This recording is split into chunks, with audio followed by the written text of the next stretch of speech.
Welcome to the Wynn Resorts fourth quarter 2025 earnings call. All participants are in a listen-only mode until the question and answer session of today's conference. To ask a question, press star one on your touch-tone phone, record your name, and I will introduce you. Please limit yourself to one question and one follow-up question. This call is being recorded. If you have any objections, you may disconnect at this time. I will now turn the line over to Julie Cameron-Doe, Chief Financial Officer. Please go ahead. Thank you, Operator, and good afternoon, everyone. On the call with me today are Craig Billings and Brian Gullbrants in Las Vegas. Also on the line are Jenny Holiday, Linda Chen, and Frederic Luvisutto. Please note that we've published a presentation to provide more color on the company and recent performance ahead of this call. You can find the presentation on our investor relations website. I want to remind you that we may make forward-looking statements under Safe Harbor federal securities laws, and those statements may or may not come true. I will now turn the call over to Craig Billings. Good afternoon, and as always, thank you for joining us.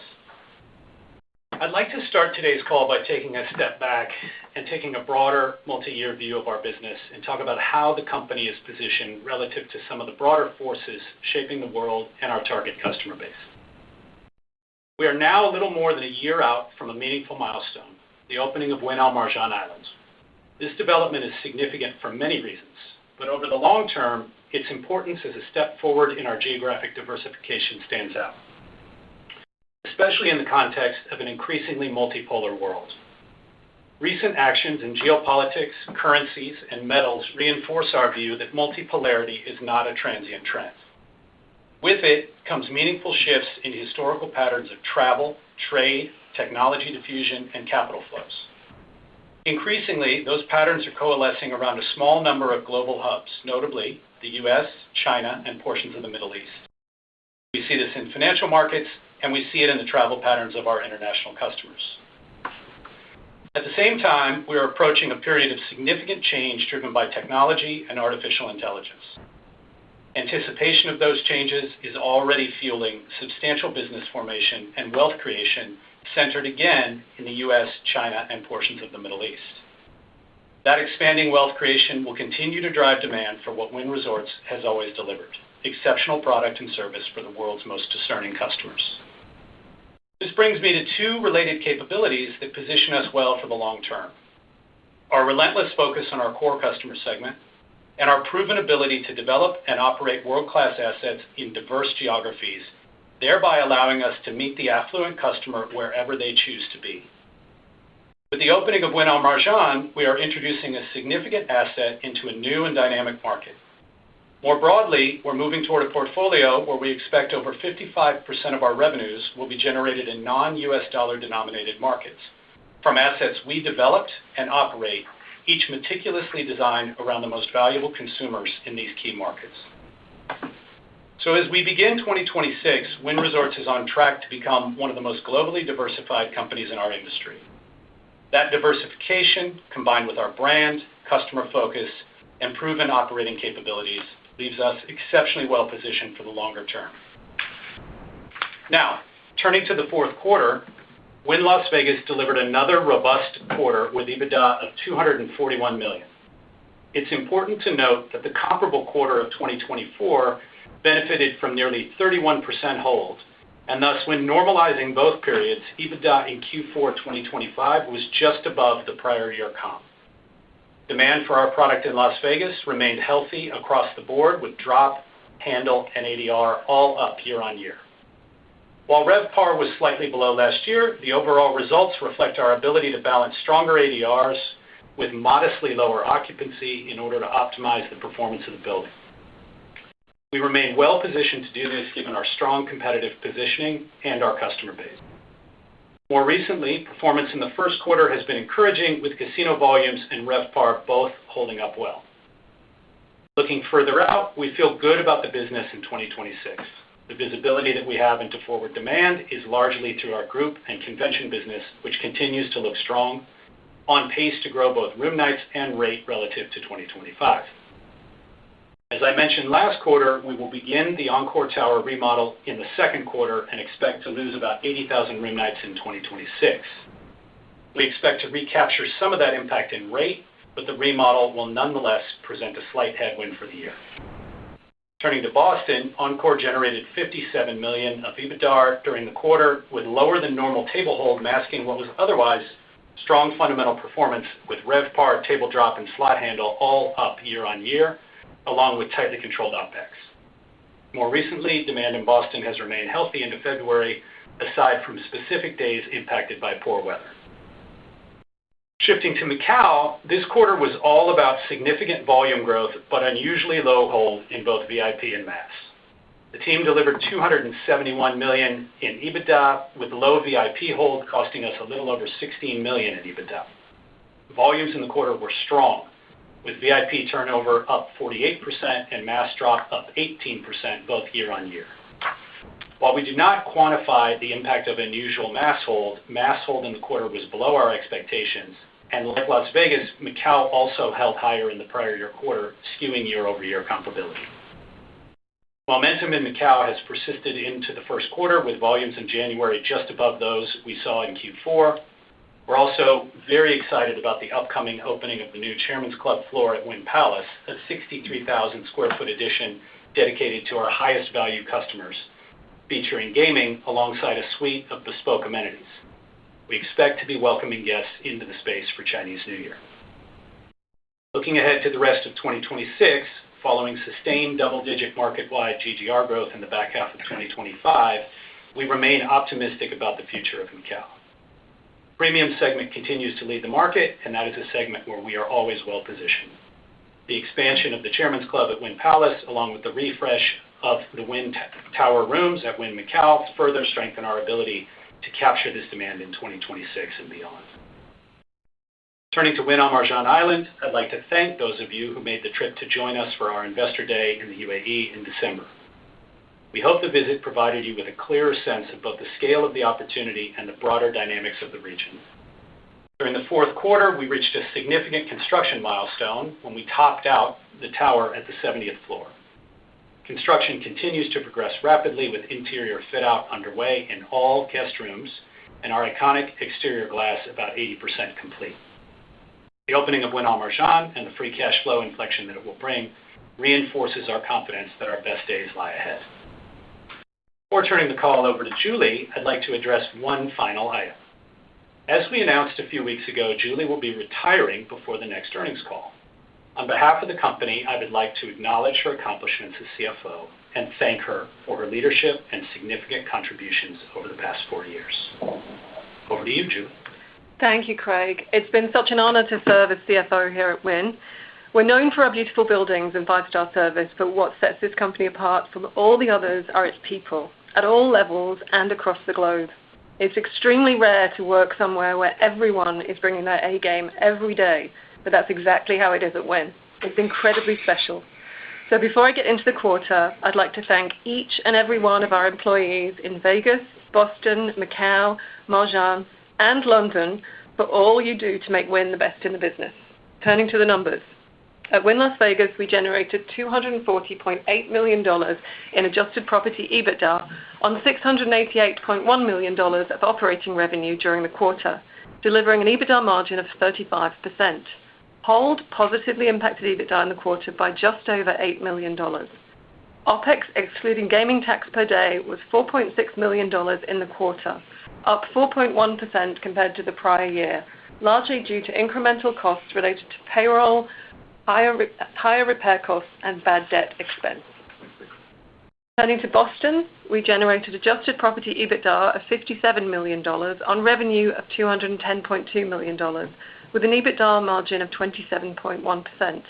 As Craig mentioned, low hold negatively impacted the quarter's results, while casino volumes and RevPAR were strong.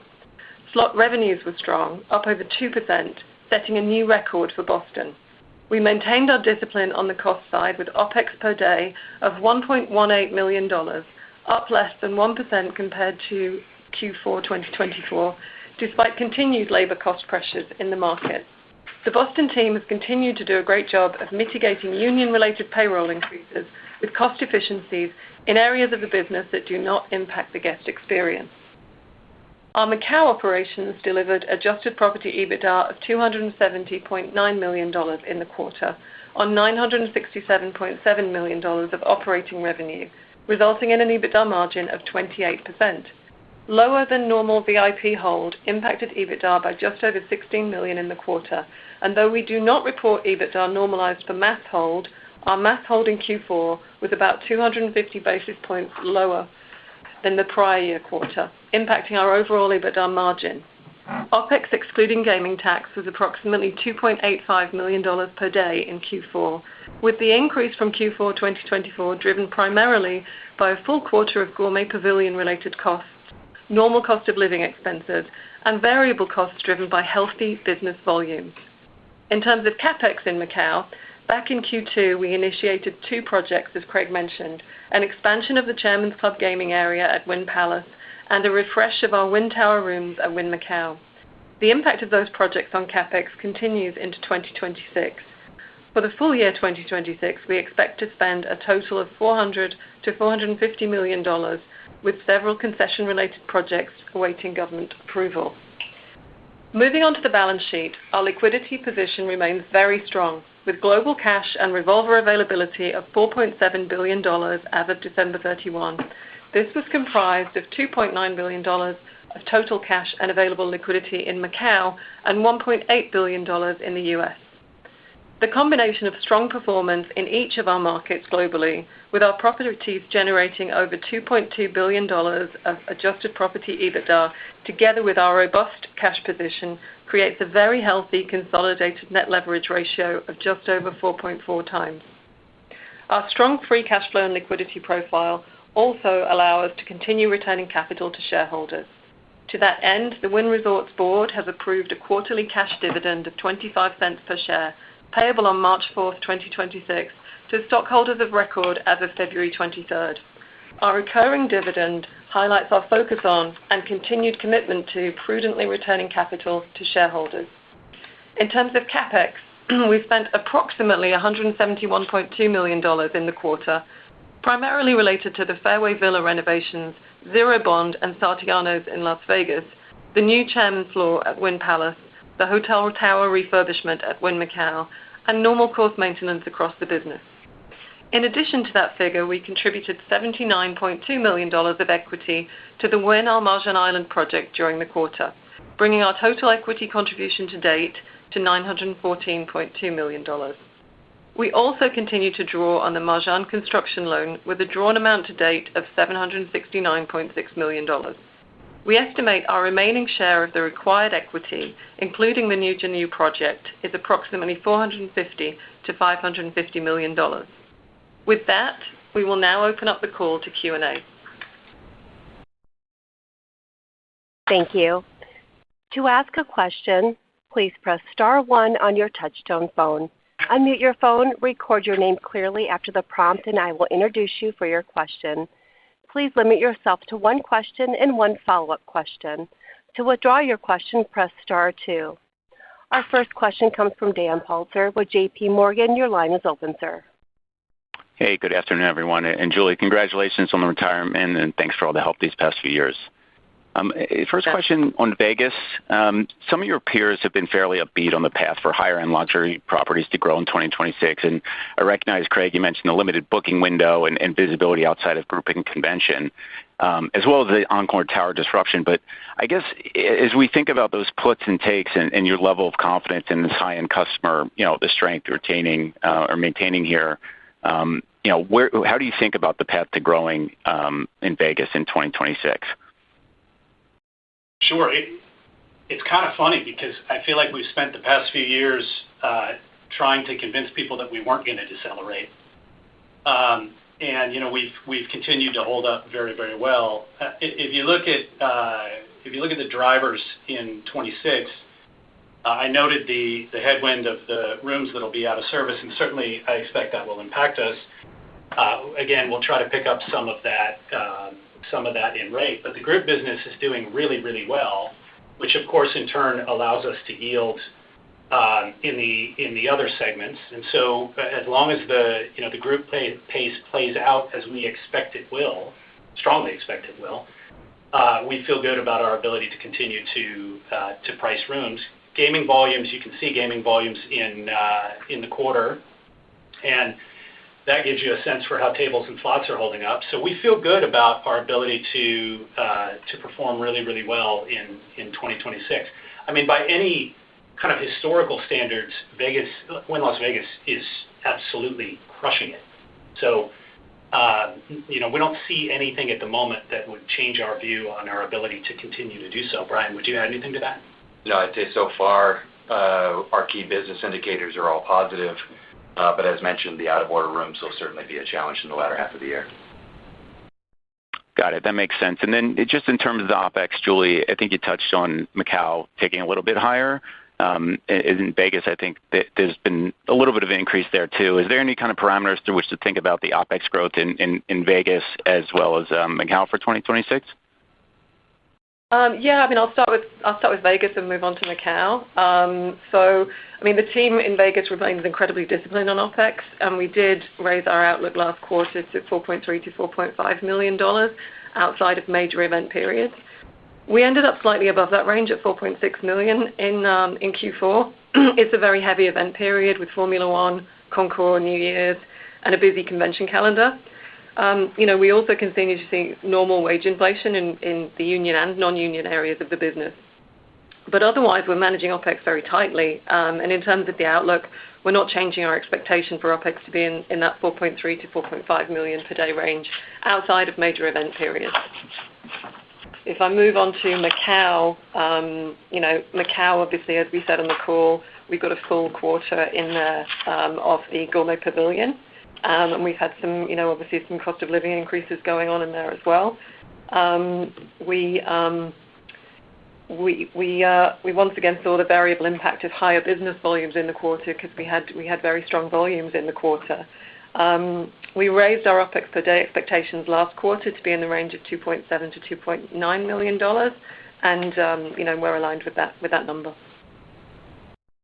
Got it. Thanks so much. Thank you. Our next caller is Lizzie Dove with Goldman Sachs. Your line is open. Hey, thanks for taking my question. I'll echo my congratulations and thanks to you, Julie. Really appreciate all the help and wish you the best going forward. Sticking with Vegas, first of all, I guess similarly kind of on that OpEx side of things, just thinking about the margins. I think the margins in Vegas are obviously up a lot versus 2019. You've just seen such incredible strength there. And, there's been a bit of a give back over the last couple of years, maybe a bit of a return to normal, whatever you want to call it. But just thinking about really over the longer term, not just 26, but how you think about just margin expansion, whether that's possible at some point in Vegas or if there's still a bit of a kind of normalization to go there. Sure. We've always been pretty explicit about the fact that we don't really manage to margin per se, right? What we do is try to absolutely top take revenue, which is about taking market share in gaming and driving ADRs, pushing the right customers into the building for our retail tenants, and then being absolutely judicious about managing OpEx. And we're doing both of those things. So we don't really give margin guidance, and we don't look forward in terms of margin, but philosophically, that's really how we approach it, and I think you saw that this quarter. Got it. And then just on the Encore renovation, it's helpful to call that out. And, on my math at least, 80,000 room nights could be maybe $50 million of EBITDA impact, assuming that you don't get any recapturing on the rate, which you did mention. Anything that you could share there and just how you're thinking about it, particularly in the second half once you kind of fully start the renovations and also typical kind of IRR on the longer term basis of projects like this? Yeah, that sounds a little bit high to me, but the way to think about it is we stage and stagger the renovations as we're taking out floors such that they occur in the lowest demand periods. So that's one of the ways that we mitigate, the impact of those renovations, thereby allowing us to pick up the highest rate periods. And then I think as you pointed out, we expect that we will pick up some of that in rate. Beyond that, it kind of is what it is. We need to do the renovation, and it's important to the building and the brand. Brian, what would you add? We're starting in mid-May, so as far as impact, it starts in mid-May, and it'll consume about 6 floors as we go through the building. But it's a 12-month process, so this is going to linger into 27 as well. Yeah, that's a good point as well. It's really split between 2 years. Got it. Thank you. Yep. Thank you. Our next caller is Shaun Kelley with Bank of America. Your line is open. Hi, good afternoon, everyone. Thank you for taking my question. First of all, Julie, thanks for all of your time and attention, and of course the hospitality on the UAE trip. It was spectacular. So you'll be missed. And if I could, I wanted 2 questions on Macau. Maybe first, Craig, if we could lead off with a little bit of color on, there's concerns both about promotions in the market and competition, and then, specifically we got some questions around just mix shift between VIP and premium mass. I know you kind of specialize in sort of both these segments, so just kind of wanted your thought on the overall environment, and then, again, are you seeing any sort of notable shifts between business lines on, like that may be impacting or changing, margins in that segment? Sure. Thanks, Shaun. Yeah, both of your questions kind of lead to margin. I guess, first of all, with respect to margins overall, margins in the quarter were really affected by 3 things. A significant jump in VIP volumes, but low hold. Unusually low hold in mass, which we mentioned a couple times in the prepared remarks. And remember, we generally accrue reinvestment on theoretical, not actual. So that obviously suppresses margins. And then the incremental OpEx that was previously discussed from COLA adjustments and a full quarter of the Gourmet Pavilion. There wasn't really beyond everything that I mentioned, there wasn't really a fundamental shift in the business. As you know, VIP can be incredibly lumpy. It's just the nature of the business. I wouldn't be proclaiming a market-wide shift, or at least a Wynn shift in the sources of business. With respect to reinvestment, and again, as we've discussed on prior calls, look, it's a very short booking window in Macau. And so it's daily hand-to-hand combat, as I've said before, for customers. And we'll adjust reinvestment up or down in any given period to make sure that we achieve our business goals. I can't say that our quarter was unusually impacted by a significant jump in reinvestment. Very clear. And then as my follow-up, you mentioned in the prepared remarks as well some of the excitement around the new Chairman's Club space. So just wondering, could you give us a little bit more color and detail there? I think timing sounded like open by Chinese New Year, but you talk about the kind of scope and scale there, what you've been investing, and potential impacts for both 1Q and maybe the full year. Yeah, sure. Thank you for asking about it. We are waiting on, I think, one final government approval. Maybe we got it yesterday, actually. So we do expect we'll be open by Chinese New Year. This is a significant, we did it in record time. It's amazing the development team was able to do it. But this is a significant expansion of the Chairman's Club. So the Chairman's Club, for those of you that aren't aware, is an area within Wynn Palace that is the space that's dedicated to our highest value customers. This expansion actually triples the size of the Chairman's Club to nearly 100,000 square feet. The space includes gaming areas along with a whole bunch of amenities, including several boutique food and beverage outlets, entertainment areas, a cigar lounge, a bar. We believe it will set a new standard for premium gaming space in Macau, in an area that already feels very, very comfortable to our best customers. So we feel great about it opening up. The impact on Q1, we'll see. We're opening it into Chinese New Year, and obviously the rest of the year, we don't provide any forward guidance. Just confirming that we have the approvals for opening today. Oh, thank you. Yeah. Yeah. So we're good to go. We will be. You can strike the word expect from the prepared remarks. Thanks, everyone. Thank you, Shaun. Thank you. Our next caller is Robin Farley with UBS. Your line is open. Sorry, one moment, please. Robin?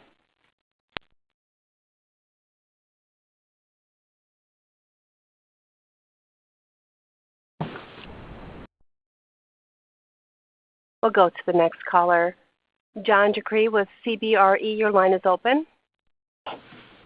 Hi, Craig, Julie. I'll pile on to the congratulations and gratitude. It's been a pleasure working with you. Good luck on what's next for you.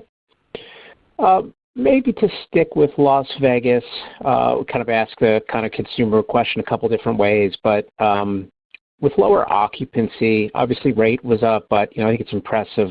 Gaming volumes are up. We saw higher food and beverage revenue. And so, Craig, I don't know if you could talk about, are you getting more foot traffic in the door from other properties not staying at Wynn, or is it really just a higher price?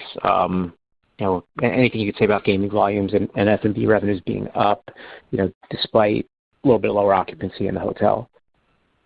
Yeah, thank you.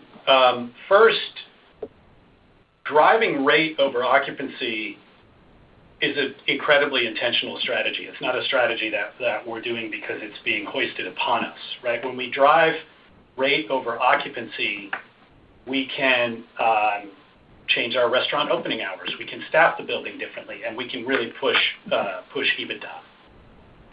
On the gaming volume point, it is definitely not the mass customer that's wandering in the door and driving our incremental gaming volumes. We set out 3 years ago now, and changed a tremendous number of things in the business, from our hosting strategies to our underlying technology to aspects of our rewards program and our reinvestment, and that has resulted in a pretty significant shift in market share in our favor. And this was another quarter where you saw the benefit of that. Brian, anything you would add? I'd say the ops team continues to crush it on optimizing RevPAR, focused on keeping the restaurants full, and still tightly controlling OpEx. So all of those are key in our future. Very helpful. I think I piled 2 questions in there, so I'll step out of the queue. Thanks all. Thanks. Thank you. Our next caller is Brandt Montour with Barclays. Your line is open, sir. Good afternoon, everyone. Thanks for taking my question. Can you guys, I don't think you guys have talked about this yet, but the sort of the convention calendar for you guys for the year by quarter, any sort of, what should we think about in terms of year-over-year comparisons, and what stands out to you when you look out over the year in terms of group? Brian, you want to take that? Sure. I think if you look at some of the citywides, and it doesn't impact us as much, but there's some significant change this year over last year. Q1 seems to be higher than last year. Q2 a little bit more challenged because the beginning of April you've got Passover, Easter, and then we layer in pretty nicely. There's a couple holes in the summer. We have plenty of prospects. The team's doing a great job in filling those holes, and we're pacing nicely right now. So we'll see how it goes. Okay, great. Thanks for that. And this is a follow-up on Macau. You guys already talked about margins and sort of the effect of VIP mix. But when we look at just the VIP volumes, which look incredibly strong, and you're not the only ones that have seen this, can you just help us understand, what's driving that? Is there more? Are you guys doing more direct lending as part of that rolling chip business? What are sort of the supply and demand things to keep in mind when we're trying to understand those trends? Thank you. We definitely have not changed any component of how we think about credit. So we're not driving volumes on the back of incremental credit. As you know, in VIP, a very small number of players can drive a very large amount of turnover. So we have been making very specific investments in our VIP hosting teams and in our VIP player development, and we saw the benefit of that this quarter. Great. Thanks, everybody. Sure. Thank you. Our next caller is David Katz with Jefferies. Your line is open, sir. Hi, good afternoon, everybody. Julie, congrats and all the best. I wanted to just get an updated comment on Las Vegas broadly. And, how do we think about the opportunity for your assets to continue to grow, either top line or bottom line? Is it, and I understand that the refurbs are necessary and helpful, but how do we sort of think about your presence there, growing longer term? Yeah, look, the way I think about it is Vegas, if you look at Vegas over the course of the past, really since the emergence from COVID, Vegas has become a more multifaceted destination than it's ever been. And and we've talked about this before, Vegas has a long history of tacking on incremental sources of demand. The Raiders are an example of that. The Sphere is an example of that. And really, the business is more diversified. The total business here in Vegas is more diversified than it's ever been. That next maturation of the market tends to appeal to customers that are in our customer segment. And during that same period, I would humbly say that we have continued to distance ourselves in the market and provide the best option for those high-value customers. You've seen those high-value customers hold up, even as folks, perhaps folks who are in a different income strata have not. And I think that we have been a real beneficiary of that. So from an organic same-store sales basis, I feel very good about our business and our position in Vegas. I mean, look at the EBITDA numbers and the return on invested capital that we're delivering out of this building. It's tremendous. Then beyond that, of course, we have a pretty significant land bank here. You have to choose the right time and place, or right time rather, to flex that land bank. If you look at the last two openings in the market, they have had to be share takers because the market visitation did not change with those two openings. But over the very longer term, particularly as I was saying in my prepared remarks, you have incremental wealth creation from everything that's going on in technology and AI. We think that demand for our products will allow us to take advantage of that expansion. It's just a question of when. So again, I don't really think, candidly, I don't really think will 2026 be greater than 2025. I think where will we be in 2030, in 2032, and what will our business look like? And I feel very good about it. Okay, thank you. Sure.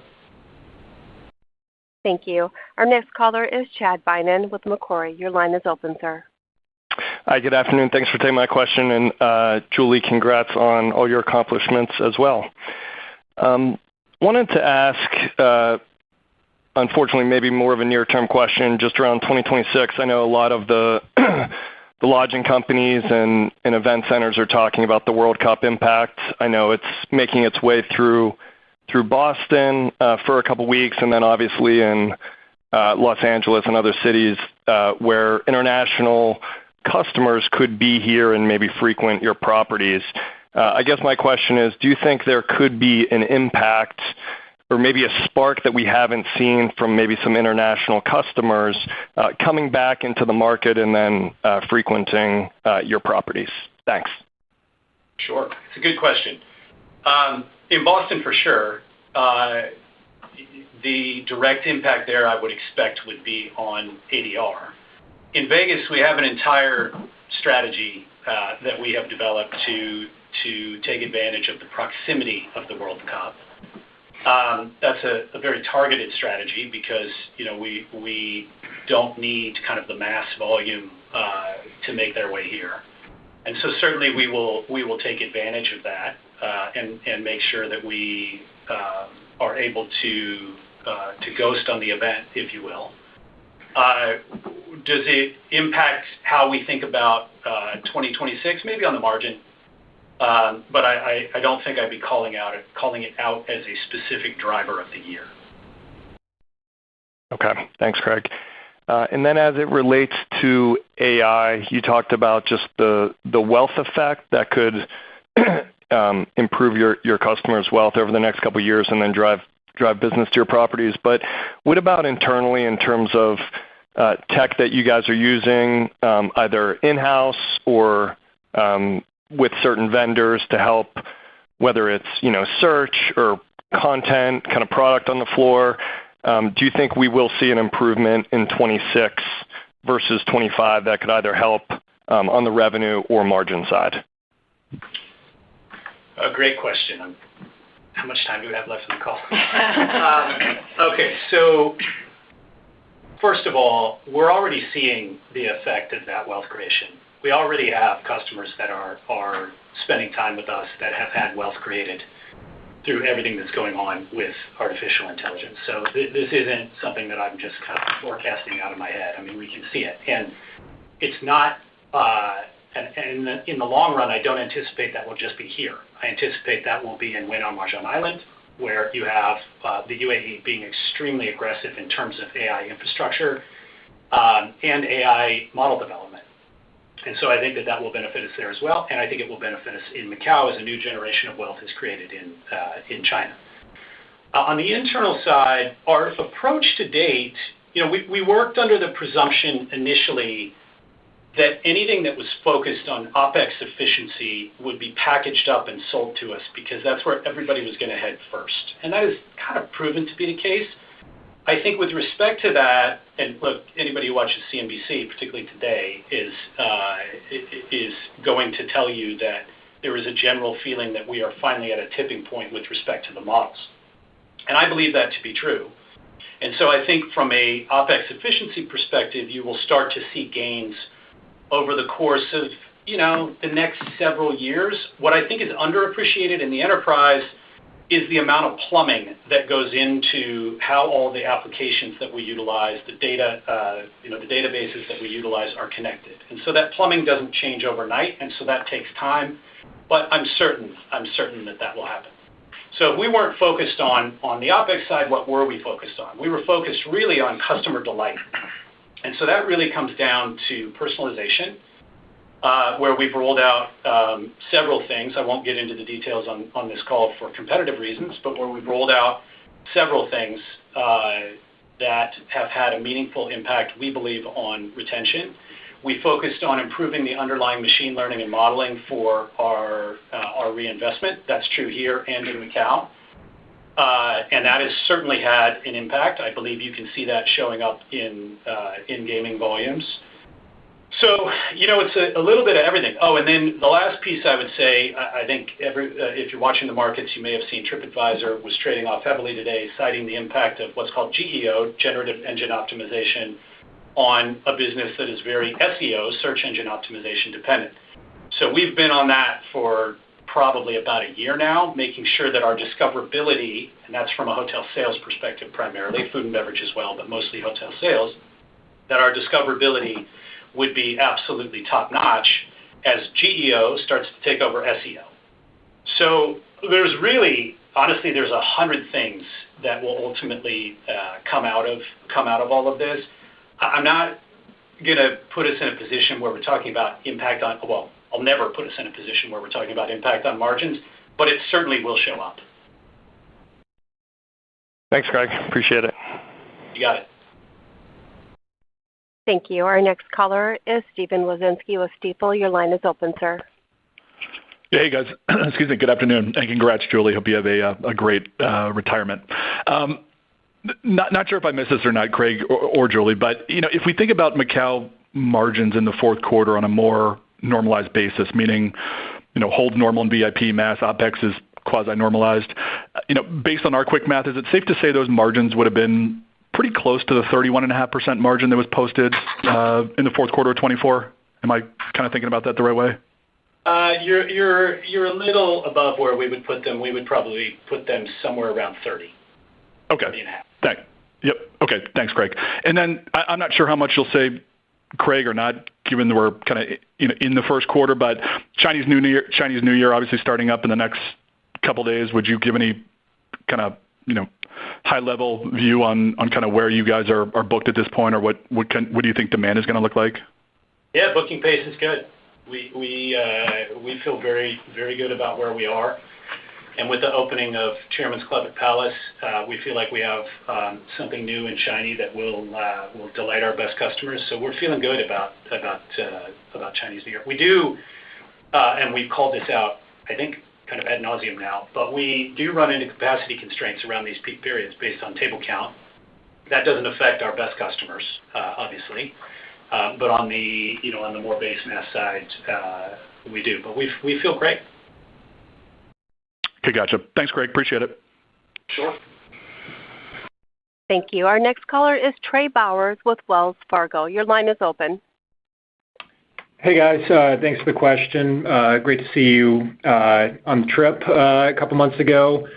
I guess I'll be the first to ask a Al Marjan question, but as we progress through the year, could you guys just give us any kind of signposts to think about, be it even when the rooms will go on sale as we look towards just strength of the opening? And then a second part of that question would be, one question I get is just, it feels like the only hindrance in that market is supply constraint. And could you just give us a sense for when you look around the property, how long it's going to take for that area to kind of be fully built out and how necessary that is to hit some of the targets that you guys are looking for? Thanks so much.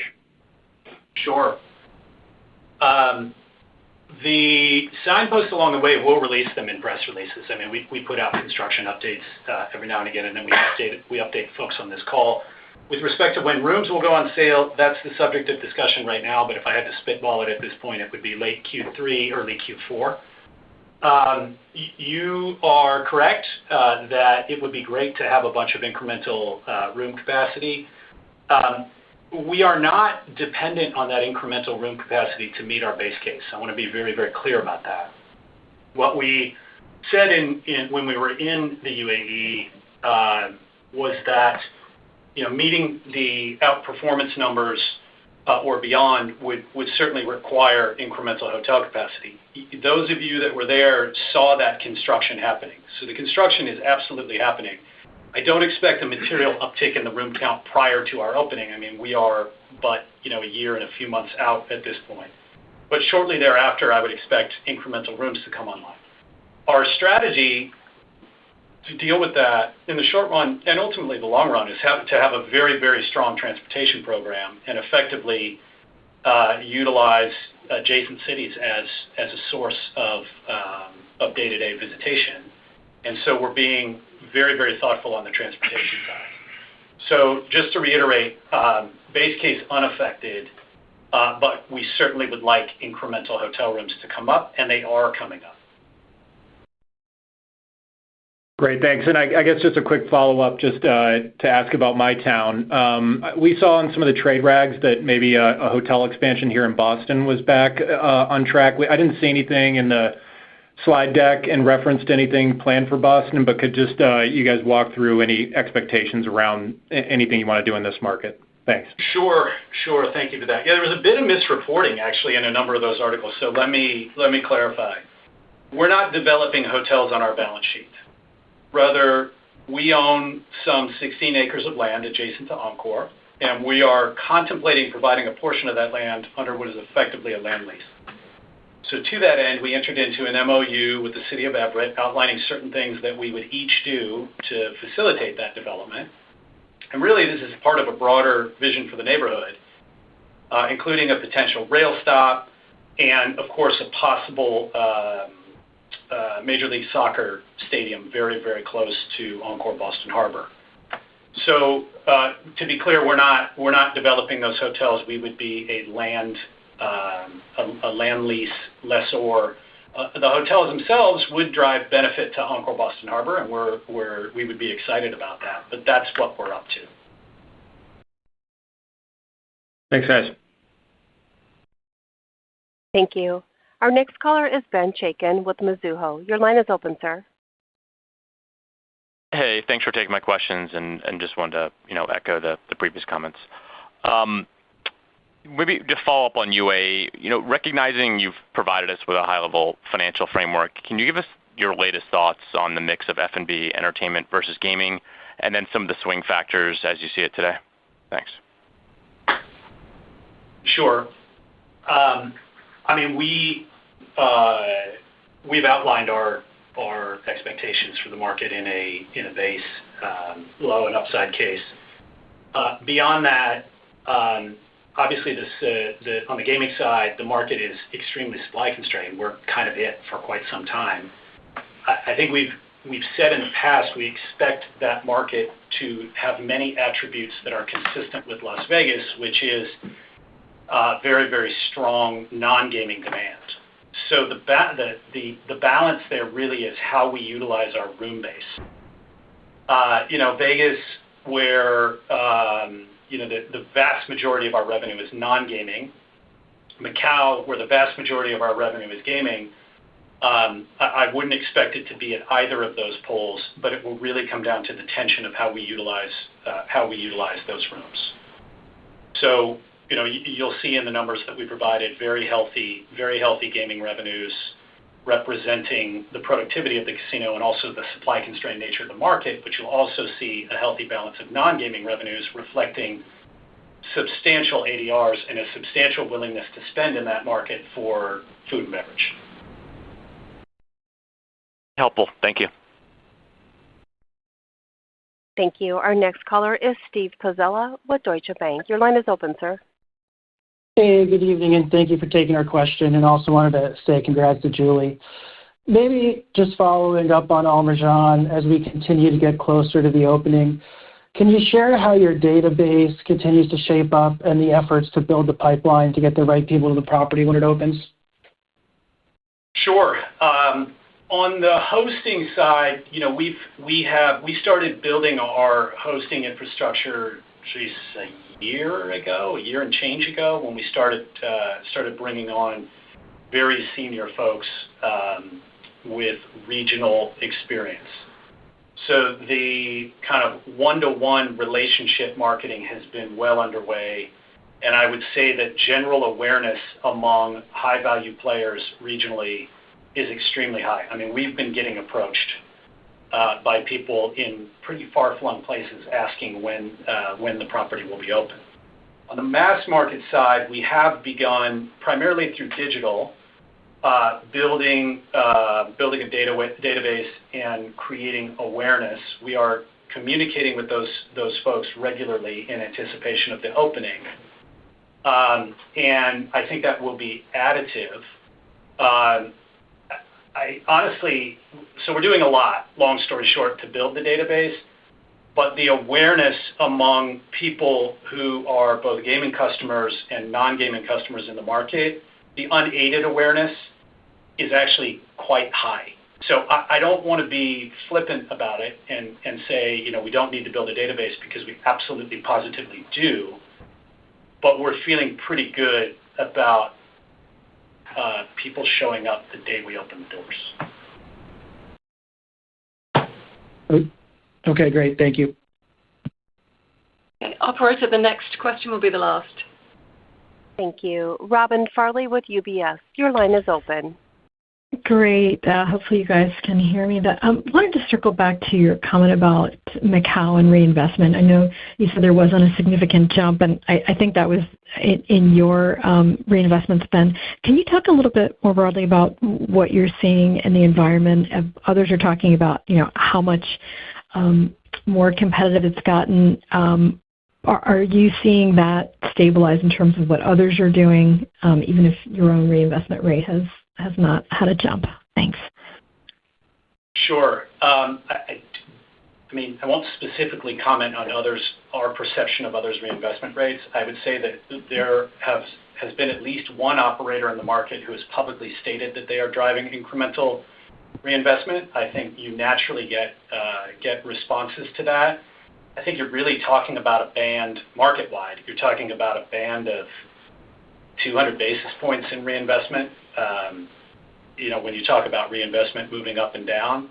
So as we have said before, I don't view the market as being in some all-out promotional war by any means. But like I said in my prepared, or in a response actually to another question, it's a short booking window and it's a competitive market. And that's the way it is. So all I can really do is speak to what we do, and that is move reinvestment up, down, do what we need to do in order to drive EBITDA positive incremental visits. And lastly, as I mentioned on prior calls, we have a to the basis point day-by-day view of what our reinvestment is, and so we are able to modulate it on the fly far better than we ever have, which really relates to some human capital and technology improvements that we made several years ago, so that we can really bring it up, bring it down, and do whatever we need to do at any given moment. Okay, thank you. And then just a quick follow-up on Vegas.